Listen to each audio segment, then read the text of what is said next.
9မိနစ်တစ်ချိန်ဘိုက်ပြည့်အောင်စားနေမယ်ဆိုရင်ဘာတွေဖြစ်လာမလဲအစပိုင်းမှာတော့ပျော်စရာကောင်းမယ်လို့ထင်ရပေမဲ့သင်ခန္ဓာကိုယ်ကတော့ဒါကိုလိုက်လျောညီထွေဖြစ်အောင်အလျင်အမြန်ရုန်းကန်ရပါလိမ့်မယ်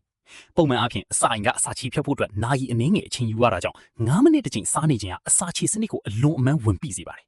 သင်ဟာချက်ချင်းဆိုသလိုဘိုက်အောင်တာလီပွားတာနဲ့နေထိုင်ရခက်ခဲတဲ့ဝေဒနာတွေကိုစတင်ခံစားရပါလိမ့်မယ်ဒါဒီမကသေးပါဘူးသင်ရဲ့သွေးတွင်းသကြားတက်ဟာအကြီးကြီးမြင့်တက်လာမှာဖြစ်လို့ခန္ဓာကိုယ်ကအင်ဆူလင်တွေကိုအမြောက်အများထုတ်ပေးရပါလိမ့်မယ်အချိန်ကြာလာတာနဲ့အမျှဒါစီးကျူယောဂအမျိုးအစားနှစ်ဖြစ်နိုင်ခြင်းနဲ့ကိုယ်အလေးချိန်တက်လာနိုင်ခြင်းကိုမြင့်တက်စေပါတယ်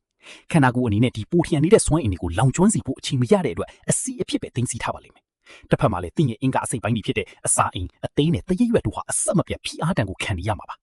တကိပြဿနာကတော့သင်ခန္ဓာကိုယ်ဟာအာဟာရဓာတ်တွေကိုစနစ်တကျစုပ်ယူဖို့အတွက်နားရင်လုံးဝမရတော့တာဖြစ်ပြီးဒါဟာရည်ရှိကျန်းမာရေးပြဿနာတွေကိုဖြစ်ပေါ်စေနိုင်ပါတယ်ဒါကြောင့်ခဏစားတာဟာအန်ဒီရင်မရှိဘူးလို့ထင်ရပေမဲ့9မိနစ်တစ်ချိန်စားတာမျိုးကတော့သင်ကျန်းမာရေးကိုပြင်းထန်စွာထိခိုက်စေမှာပါ